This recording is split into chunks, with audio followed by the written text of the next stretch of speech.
Morning, y'all. Rob the American here, and welcome to Tales of Manchester and of Watches. All right, y'all, the year 1908. And many of you watch folks will know that 1908 was the birth year of Rolex. And it also happens to be the name of the Rolex model that we're going to be looking at today. And I thought we'd head over to, there's a relatively new development that's near Piccadilly train station with high-rise apartments, restaurants, bars, and stuff, called Kampus, and that's Campus with a K. And I was over there walking through there a couple of weeks ago, and they had a really good place with tables and chairs and stuff. So we're going to go try and find a place and talk about this watch. So hope you'll stick around.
The Rolex 1908 debuted at Watches and Wonders in April of 2023 as a replacement for their Cellini line of dress watches. And the Cellini line, as beautiful as they are and were never as popular as their sports models and their precious metals models. And I think this was Rolex's next go-round at trying to rectify that. The 1908 comes in 5 different configurations. There are 2 on black dial versions with either a yellow gold or white gold. There's 2 with white dials, also in yellow gold and white gold. And then in Watches and Wonders of this year, April of 2024, Rolex debuted a platinum version with this really striking ice blue dial with a kind of rice guilloche pattern that some folks have kind of likened to Rolex using a spirograph and coming up with their designs. But that watch really hasn't been released widely into the market, and I have tried I've tried London and Geneva. I've tried everywhere to get my hands on it, to have a look at it, and so far no luck. It's so depressing. As soon as I get it, I'll share that with y'all. But in the meantime, today we're going to be looking at both of the white dial versions, both the white gold and the yellow gold. All right, let's talk specs. It's a 39 millimeter case with a thickness of only 9.5 millimeters. It wears very well on the wrists and has a water resistance of 50 meters.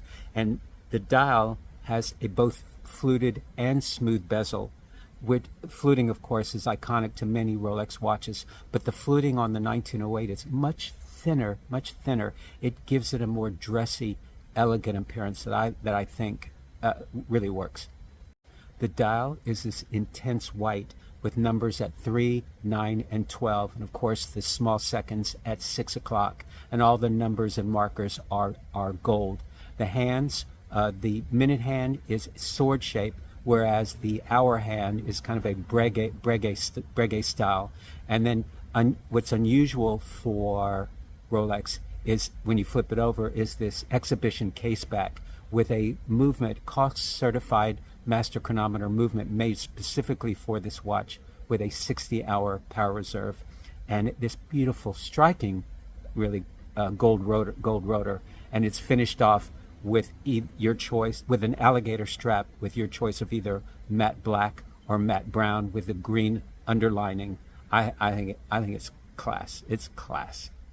The 1908 retails for 20,100 pounds, or about 25,000 US dollars for the yellow gold version, and 21,200 pounds, or approximately $26,000 for the white gold version, and then 26,600 pounds for the platinum version, or 33,500 US dollars approximately. When the 1908 debuted last year, there was controversy around it because critics, rightly, I think, with reason, said it was kind of a Patek Philippe Calatrava ripoff. And you can totally see the resemblance there. There is no doubt about it. But I've tried on the Calatrava, and to me, it doesn't wear as well. I think it looks great. It's a classic. There's no doubt about it.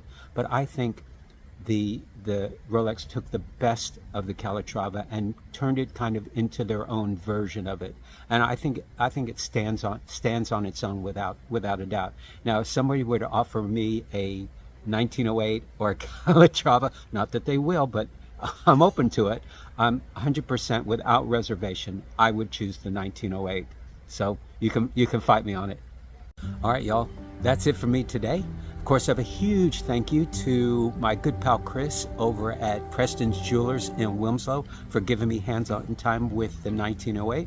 So if you're looking for a Rolex 1908 or any other Rolex, or a Tudor or Patek Philippe, by all means give him a call and be sure and tell him that Rob the American sent you. And if you're in Manchester City Center, come on down to Kampus. That's Campus with a K. It's got some great bars and restaurants and stuff. Check it all out. And if you enjoyed this video, be sure and give it a like and subscribe to my channel. And by all means, leave a comment down below on the Rolex 1908. And join me again for some more watch talk. Y'all take good care.